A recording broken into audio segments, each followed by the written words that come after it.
dia, Silvia Domingos, muito bom dia, Maurício Gariba Júnior, sejam bem-vindos e bem-vinda a JTT Amanhã com Dignidade. Tudo bem com vocês? Bom dia. Tudo. Acordaram bem? Descansaram como eu no fim de semana? Trabalhando. Eu dei uma descansada, graças a Deus, agora meus finais de semana estou descansando novamente.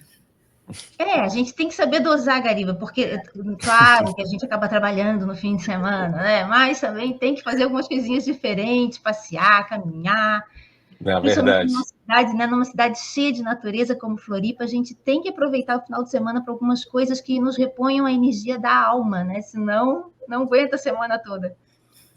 Tem razão. E deixa eu apresentar para a nossa audiência, então, os nossos entrevistados. A Silvia Domingos, ela é coordenadora de assuntos jurídicos do Sinasef, seção sindical IFSC.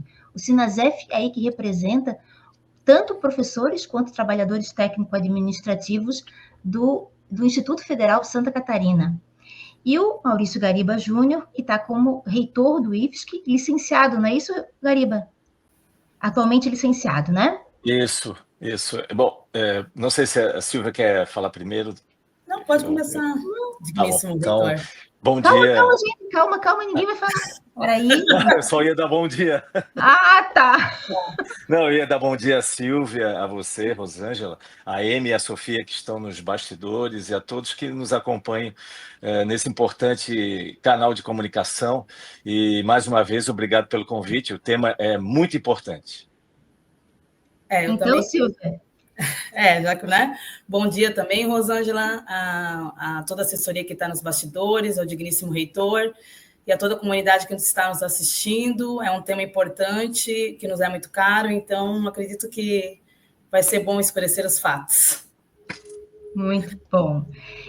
Deixa eu dar o contexto aqui para a nossa audiência do que a gente vai estar conversando aqui hoje. Em 21 de março de 2023, o presidente Lula e as ministras Esther Dweck, do Ministério do MGI, e a Enele Franco, do Ministério da Igualdade Racial, sancionaram o decreto 11.443/2023. Esse decreto ele definiu um percentual mínimo de 30% de pessoas autodeclaradas pretas e pardas para o preenchimento de cargos comissionados e funções comissionadas na administração pública federal, direta, autárquica e fundacional. Esse decreto ele determinou percentuais que deverão ser alcançados até 31 de dezembro desse ano. Então, isso aconteceu em março, o decreto, em 2023. Em 2024, já foi criado um coletivo, na verdade, um grupo de trabalho no IFSC, né, para discutir a minuta de implementação do decreto. Mas a reunião do Conselho Consup, que, para quem não sabe, 99% não sabe, é o Conselho Superior Consultivo e Deliberativo do IFSC. Esse Consup, ele foi junto, que contou com a presença de membros do Coletivo Negro do IFSC e do Sinasef, participaram dessa reunião do Consup, que aprovou o texto que regulamentou esse decreto, lá de 2023, no âmbito do Instituto. Mas essa regulamentação, ela não acatou completamente o texto que veio do grupo de trabalho, que foi constituído no ano anterior. Então, vamos começar ouvindo a Silvia. Silvia, na sua avaliação, qual a importância desse percentual de cotas no processo de construção de uma igualdade de oportunidades dentro do Instituto Federal, considerando todo o contexto que a gente vive na sociedade, né, profundamente marcado pelo racismo? Bem, né, a implementação desse decreto, para nós, servidores negros, né, do Instituto Federal de Santa Catarina, e aqui é importante ressaltar que os servidores do Instituto Federal de Santa Catarina não são só daqui do território de Santa Catarina, eles vêm do Brasil inteiro, né? Esses servidores negros, eles vêm residir em Santa Catarina, e ele é de suma importância para estar realmente, efetivamente, fazendo com que o IFSC se torne um ambiente de pertencimento também para esses servidores em cargos de alta gestão, né? Para que a gente também possa nesses locais. e se sentir pertencido ao Instituto Federal de Santa Catarina. Então, essa implementação de 30% é o mínimo para a gente começar a ter a justiça reparatória, reparadora no Instituto Federal de Santa Catarina, que é uma medida assim, para a gente ter realmente a inclusão, né? A diversidade, para os nossos alunos negros também verem que é possível, né? As pessoas chegarem nos cargos de alta gestão, como é importante, porque todos os servidores ali são extremamente capacitados também para estarem nesses espaços de poder, mas esse conselho foi muito resistente à implementação desse decreto. Pode dar mais detalhes sobre... Porque eu acho que é importante. Tá, então, né? Daí eu participei desse grupo de trabalho desde o início, né? Fui chamada para participar pela minha formação. Sou formada em Direito, né? E eu realmente não achei que seria tão dificultoso a implementação desse decreto, porque é um decreto federal, já começa por aí. É um decreto federal, então cumpra-se, né? Mas começou uma estratégia de querer protelar, né, a aprovação dessa minuta. Eram vários questionamentos. Precisamos... tem que ser agora em 2025, sim, tem que ser em 2025, porque o decreto era bem claro. Tivemos a primeira reunião que foi extremamente violenta para nós, do coletivo Fisquinegros, que estávamos lá, né? Principalmente eu, que eu estava como um dos membros do grupo de trabalho. A gente não teve nem o direito de fala na primeira reunião, não foi nem qualificado, né? O conselho não quis qualificar naquele primeiro momento, porque disse que precisava se apropriar do documento, só que era um documento de 4 folhas, de 4 laudas, sabe? Um documento que daria para... E foi entregue nos prazos regimentais do conselho. E fomos para a segunda reunião, e na segunda reunião, o professor Márcio Souza, levamos bastante representantes também, né? Do movimento negro também daqui de Santa Catarina, e mesmo assim teve a resistência de não querer, mas conseguimos começar a qualificar na segunda reunião, mas mesmo assim com muita resistência, sendo que foi entregue vários documentos para estar tirando todas as dúvidas daquele conselheiro. Foram 2 pareceres do procurador federal, foi um parecer jurídico do nosso sindicato, né, falando da importância da implementação desse decreto, né? Porque a gente tem também o Estatuto da Igualdade Racial. Respaldo jurídico para a implementação desse decreto não falta, né? O que falta realmente, o que faltou ali é realmente querer estar implementando a diversidade no Instituto Federal de Santa Catarina, né? E ficou muito visível, né? Agora que as chapas já se formaram, né? E, oficialmente começa essa semana, né? As chapas já vão estar oficial, assim, que todo mundo vai conseguir ver as fotos, né? Das pessoas que estão fazendo parte tanto na reitoria quanto nas direções do campus.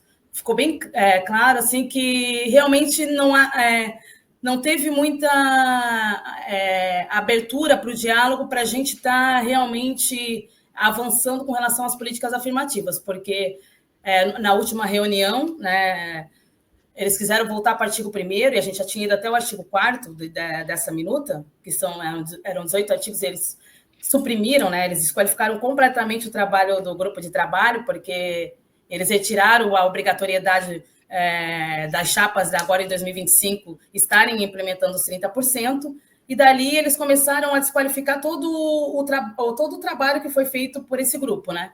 Porque os artigos mais importantes eles suprimiram, né? Ou alteraram bastante, tirando totalmente a essência do que era a minuta oficial que foi entregue pelo grupo de trabalho. Mas tem um anexo que mostra, né, como é que está o quadro do Instituto Federal hoje. Hoje nós temos 122 CDs no Instituto Federal, onde apenas duas mulheres negras estão em cargos de direções e 7 homens negros, ou seja, a gente nem está bem longe ainda de estar com esses 30% dentro do Instituto Federal. Então, esse decreto é importante, né? Ele é para as políticas afirmativas ocorrerem no Instituto Federal. E a gente vai ficar vigilante, né? O próprio sindicato, vai ficar vigilante para ver se efetivamente eles vão cumprir com esse 30%. Depois o reitor vai complementar, porque depois também já saiu uma nota que a gente vai sim, né, cumprir com esses 30%, porque é um decreto federal, né? Mas me assustou muito ver como estamos, né, dentro do Instituto Federal de Santa Catarina, um conselho superior extremamente conservador, tá, não aberto ao diálogo, e que bom também que a gente conseguiu, nesse movimento todo, que mais servidores queiram participar do próximo Consup, porque aquele Consup ele está extremamente conservador e é necessário também estar nesses espaços, né? É necessário a gente se sentir pertencidas a esses espaços. Eu entrei na segunda reunião como conselheira a convite da Federação dos Trabalhadores de Santa Catarina, né? E eu me olhando ali, eu era a única mulher negra dentro daquele conselho branco e que se diz antirracista, mas a gente não se vê naquele espaço, né? Então, temos muito ainda que avançar dentro do Instituto Federal de Santa Catarina com relação às políticas afirmativas. Correto. Então, Gariba, responde para a gente. Como exatamente vai funcionar, né, essa implementação das cotas nos cargos de direção no Instituto? Eu queria, antes de chegar a esse ponto, acho que é importante esclarecer que esse ponto de pauta ele é muito caro para a nossa instituição, para a gestão principalmente, que defendemos e que naquele momento que foi publicado o decreto 11.443, como você falou, nós instituímos uma portaria de criação de um GT, porque nós entendíamos, apesar do decreto, como disse a doutora Silvia, que cumpra-se, nós queríamos ouvir o movimento negro. Então, queríamos saber a contribuição do movimento negro nesse aspecto da implementação do decreto 11.443, perdão, no Instituto Federal de Santa Catarina. Então, muitos conselheiros questionaram, porque o Conselho Superior nosso, é bom que se diga, ele tem 5 representantes docentes, 5 técnicos administrativos, 5 estudantes. Temos ainda os egressos participando, também a comunidade externa, e a doutora Silvia é representante dos trabalhadores, tem também o representante das federações patronais, tem da Secretaria da Educação do Estado, enfim, é o conselho máximo da instituição. Agora, o que nós não esperávamos, e eu presidi no dia 3 de fevereiro o Consup, é que conselheiros pediram para retirar o ponto de pauta, sem nenhuma discussão, sem pelo menos escutar o GT. Isso para nós foi assim uma punhalada na democracia. Nós pensávamos que pelo menos o Conselho iria ouvir a proposta e, a partir da proposta, fazer suas considerações, mas não quiseram. O primeiro ponto era sobre a eleição, pediram para retirar o ponto. O segundo ponto, no dia 3, era sobre a questão das cotas negras na administração, na gestão. Tiraram o ponto de pauta. E muitos conselheiros revoltados com essa situação se retiraram, e aí nós não tivemos mais quórum. Se retiraram com razão, porque não havia motivo para retirar. O problema, Rosângela, é que nós estamos passando por um processo eleitoral. E aí eles perceberam que, nesse momento, não queriam o cumprimento do decreto nas chapas que irão concorrer à reitoria e à direção dos campos, porque nós vamos começar esse processo eletivo. No dia 10 de março, um novo Consup foi chamado. Eu não participei na presidência porque a eleição, e esse ponto tinha a ver com a eleição, então eu me retirei, porque, claro, eu sou candidato de reeleição. Então eu me retirei, a nossa vice-reitora, a professora Andréia, que presidiu. E ali a gente percebeu, como disse a doutora Silvia, um arrastar, sabe, de discussão, e a coisa se arrastou para não chegar a uma conclusão. Somente no dia 24, que nós colocamos um extraordinário, um Consup extraordinário, do 24 de março, é que se pôde dar continuidade a essa discussão. E aí se retirou a proposição, que acho que era o artigo 9º, de que as chapas que iriam concorrer à direção dos campos e também à reitoria não fosse aprovado. Então, queriam até incluir uma banca de heteroidentificação que o decreto não precisa. O decreto aliás, perdão, o decreto não falava numa banca de heteroidentificação. Os conselheiros é que queriam, porque é autodeclarado, não há necessidade. O decreto é muito claro, inclusive tem a participação do nosso procurador, que ele foi muito claro, principalmente na reunião do dia 10, um dos procuradores, quanto a isso, né? Mas mesmo assim, conselheiros não queriam, e isso, ficou claro isso, que nesse processo eleitoral se pudesse viabilizar esse processo de cotas na administração. E agora, né, saiu a resolução, como disse a doutora Silvia, uma série de modificações, saiu a resolução 147, né, que, no caso, estabelece o mínimo de 30% dos nossos cargos de direção e também das funções gratificadas, isso é um avanço, mas não no processo eleitoral desse momento. É uma pena, porque o Instituto Federal de Santa Catarina, você sabe, já passou por um momento difícil com relação à sua democracia, que foi período de quase 2 anos de intervenção, e esse momento, que era o momento de dar resposta de que a instituição ela é a favor, né, de uma pauta que promove a política de igualdade racial, nós tivemos esse problema. Realmente foi bastante tenso, né? A doutora Silva tem razão, foi tenso com a participação do movimento negro do Instituto Federal de Santa Catarina e também de pessoas externas que estavam ali defendendo esse ponto. Como vai ser a implantação? Infelizmente, nesse processo eleitoral não vai ser possível, né?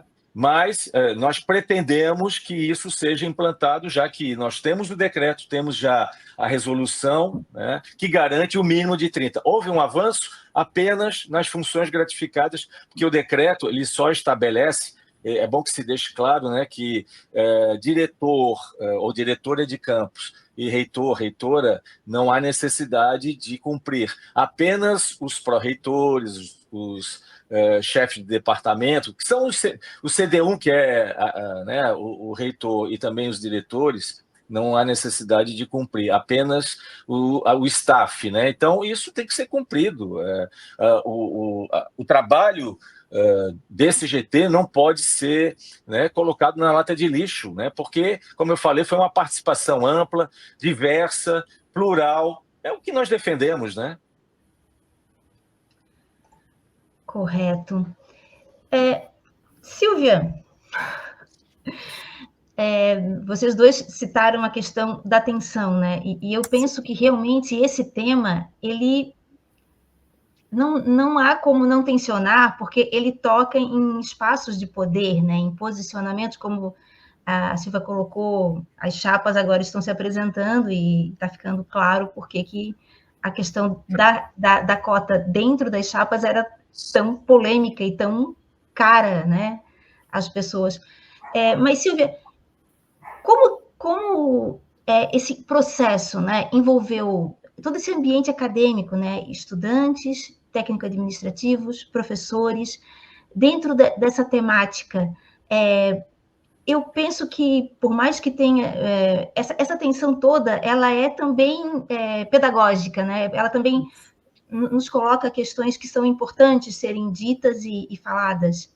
Eu queria que você falasse sobre esse processo, o que é que ele deixou de ensinamentos para vocês, e o que é que a gente pensa, como que o grupo, esse GT que foi avaliado, que produziu uma minuta, que chegou num documento tão detalhado, como ele pretende, porque agora tem a etapa de, mesmo a questão dos 30%, tem até 31 de dezembro, você falou que não é atualmente essa representatividade que possui, como é que vai se chegar até 31 de dezembro com esse processo efetivamente implementado no que foi possível nesse momento? Então, né, no nosso grupo... posso falar? Sim. No nosso grupo de trabalho, ele acabou agora porque foi aprovada a minuta, mas vai sair uma outra portaria, porque a partir de agora tem um processo de monitoramento do cumprimento dessa resolução que foi aprovada, né, pelo Consup. Então, né, a partir de agora vai ter o segundo momento, que é o monitoramento. A pergunta que tu me fez é como que foi todo esse processo, né, do grupo de trabalho. Na verdade, foi pedagógico. Para nós, o movimento negro ali, na verdade, para nós até foi assustador, que a gente viu que realmente, mesmo a gente estando no espaço de educação, e ali muitos até dos conselheiros falaram, precisa de curso. Não precisa de mais de cursos, né? De letramento racial, porque realmente todos têm acesso. A gente também tem a Escola Nacional de Administração Pública, que lá tem vários cursos gratuitos, então isso não se justifica. Apesar que vamos ter uma palestra agora, mês que vem, com uma professora da USP, para vir esclarecer o que significa o racismo institucional, porque ocorreu o racismo institucional ali dentro do Instituto Federal de Santa Catarina, a partir do momento que foi cerceado o direito da nossa voz. E eu vejo a dificuldade, às vezes, de pessoas brancas entenderem que o racismo não é só você verbalizar algo, né? O racismo também é estrutural, né? Quando você não quer abrir mão dos seus privilégios, você também está tendo uma atitude racista, né? E ali naquele Consup ocorreu isso porque não quiseram abrir mão dos seus privilégios, como o próprio reitor falou. Não estávamos falando da CD1, que é reitores e diretores, estávamos falando da CD2, CD3, CD4, né? Então, que vai ter que ser cumprido, né? A gente vai monitorar isso, o próprio sindicato também vai continuar monitorando isso para ver como é que vai ficar essa implementação, porque vai ter que ter os 30%, né? Porque temos um decreto aí. Então, foi desgastante para o grupo de trabalho. Esse grupo de trabalho foi o grupo de trabalho que realmente me deu muitos gatilhos, né? Porque foi muito violento para mim ter minha voz cerceada na primeira reunião. Realmente eu não esperava que eu iria no Conselho Superior, que é o órgão máximo, de um espaço de educação, que é consultivo e deliberativo, e você ter sua voz cerceada. Até os próprios alunos ficaram chocados, né? Nesse sentido, vejo que vão ocorrer mudanças, né? Porque as próprias pessoas, os servidores, estudantes que assistiram às reuniões do Consup viram que foi muito violento e que precisamos estar tomando esses espaços para que ele fique mais diverso e respeitoso também, né? Com relação até o digníssimo reitor, ele presidiu a primeira reunião, né? Mas a segunda e a terceira foi a diretora executiva e realmente ocorreu ali machismo, sabe? Foi uma coisa horrorosa porque não se respeitava nem a presidência. Eu realmente já participei de outros conselhos, né? E saí assustada, como estamos no nosso Instituto Federal, e acredito que agora ocorram mudanças, porque vai ter um novo pleito eleitoral para o Consup. Mas eu acho que também até para as próprias pessoas que estavam ali, pessoas brancas, foi pedagógico no sentido que a gente também tensionou, né? E o tensionamento também leva à reflexão, né? Eu esqueci até de recomendar ali que aquele conselho ali, a gente precisaria estar se apropriando de alguns livros, como o da Cida Bento, o Pacto da Branquitude, porque às vezes a gente fala, o Pacto da Branquitude, e as pessoas não entendem o que é, né? As pessoas brancas, né? Mas nós, pessoas negras, a gente parte do pressuposto que toda pessoa branca ela é racista, porque a gente está numa sociedade que realmente o racismo estrutural ele está, então são várias camadas para a pessoa ter que se desconstruir, e fica visível ali que não se entendeu ainda que o racismo não é só uma coisa que você verbaliza, é o seu comportamento, é quando você não abre mão de algum dos seus privilégios. Então, temos muito que avançar nesse sentido, mas agora, nesse segundo momento, a gente vai estar monitorando para ver o cumprimento dessa resolução que foi aprovada pelo Consup, né? Certo. A gente vai para os minutos finais, né, dessa conversa, e eu vou pedir também para o Maurício... E agora a tua expectativa em relação a esse acompanhamento da implementação, Maurício? Qual é a tua expectativa enfim, depois de tanta tensão, as coisas vão se...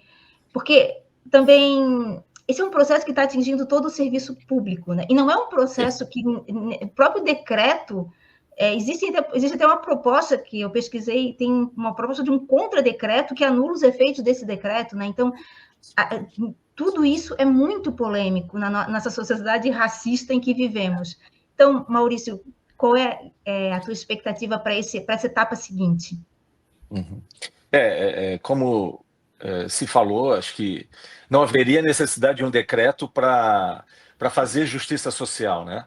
Acho que não precisaria desse decreto. Acho que a nossa instituição é uma instituição de ensino, né? E a gente deveria estar resgatando essa questão importante, né, de democracia, de inclusão. A nossa instituição fala em inclusão, mas na hora, né, só escreve. Agora, na hora de botar em prática, acontece esse tipo de situação.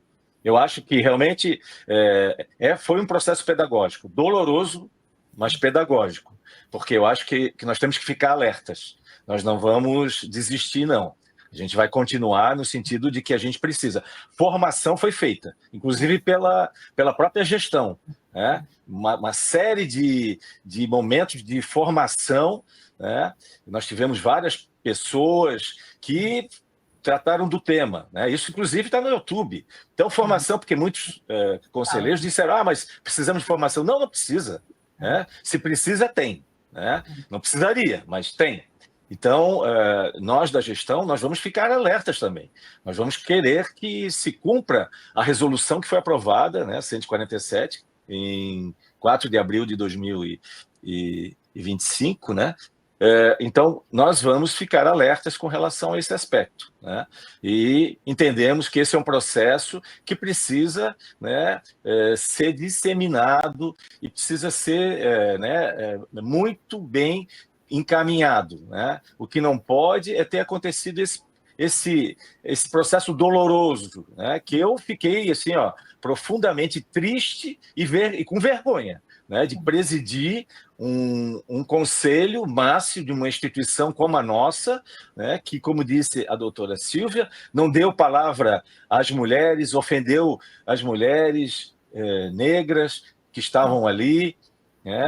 Inclusive, né, bem lembrou a minha vice, eu falo vice-reitora porque é diretora executiva, mas ela tem esse papel, né, de me substituir, a Andréia também foi, de certa forma, assediada. Então, foi um momento triste que a gente vai tentar apagar exatamente lutando e não desistindo, e uma luta urgente, né, e não desistindo desse tema. Silvia, eu queria te ouvir, nós temos um minutinho para fechar o programa, mas eu queria terminar ouvindo de ti e não do Gariba, porque o Gariba está envolvido no processo. Qual é a tua expectativa de voltar a tocar nesse tema agora no processo eleitoral? Bem, né, agora no processo eleitoral, então, né, o próprio coletivo IFSC Negro, né, já vai enviar uma carta para as chapas que se formaram, para ver quais são os seus projetos e com relação ao cumprimento também desses 30%, né? Vai ser cobrado das chapas que se formaram, né? Pelo menos, graças a Deus, no meu campus, né? Os 30% já está sendo respeitado no meu campus, né? Então, não precisaria, como diz até o próprio reitor, de um decreto, né, para a gente estar implementando esses 30%, né? Mas vamos monitorar, tem cartas que vão ser enviadas, tá, para as chapas, para que elas se responsabilizem e coloquem, sim, pessoas negras, servidores negros nesses cargos de direção. O único empecilho que até o próprio Gariba falou é porque eles retiraram no artigo 1º, né, a obrigatoriedade nas chapas, mas os alunos estão também conscientes, né? Você vai ver a formação das chapas e você vai ver, opa, não tem uma pessoa negra, né? Então, eu estou na expectativa que pelo menos o mínimo de 30% ele seja realmente implementado ainda esse ano, até porque se não for implementado até 2025, a gente já entra em ilegalidade, sabe? Jurídica, né? E daí isso a gente também pode estar vendo os desdobramentos que isso vai ocorrer, né? Então, eu fico na expectativa que o mínimo seja efetivamente cumprido, né? Ainda esse ano. Só rapidinho, eu sei que está no final. Se nós tivéssemos o cumprimento desse artigo que foi sugerido pelo GT, cada chapa de candidata à direção de campus deveria ter uma pessoa. E, no caso da reitoria, seriam 2, para cumprir os 30%, só para entender um pouquinho. Mas, infelizmente, né, não foi esse o entendimento do Conselho. Infelizmente, das 3 chapas que já se formou na reitoria, só uma está cumprindo, tá? Então, já começamos por aí, né? mas o próprio coletivo, a gente vai estar implantando essa coisa da cidadania, né? Olha, tem um decreto, e com os alunos também, né? Tem um decreto. Se essas chapas que se formaram não querem cumprir o mínimo, então eles também não querem estar firmando as políticas afirmativas no Instituto Federal, né? Isso ficou muito claro, muito, né? sobre elas, né? Isso diz muito, né? Isso, então vamos ver como é que vai ficar esse pleito eleitoral. A gente pode voltar aqui novamente para depois estar falando sobre esses desdobramentos, mas vamos estar alertas e vigilantes. Sem dúvida, já fica combinado aqui que a gente vai estar voltando a esse ponto para ver os próximos desdobramentos, porque a luta antirracista também é uma prioridade aqui em Desacato. Eu queria agradecer muito a presença da Silvia Domingos e do Maurício Gariba nessa manhã de segunda-feira, desejando a vocês uma ótima semana, e a gente aqui na sequência já tem a coluna do Sérgio Cardoso, Encrenca. Tchau, gente. Ótimo dia.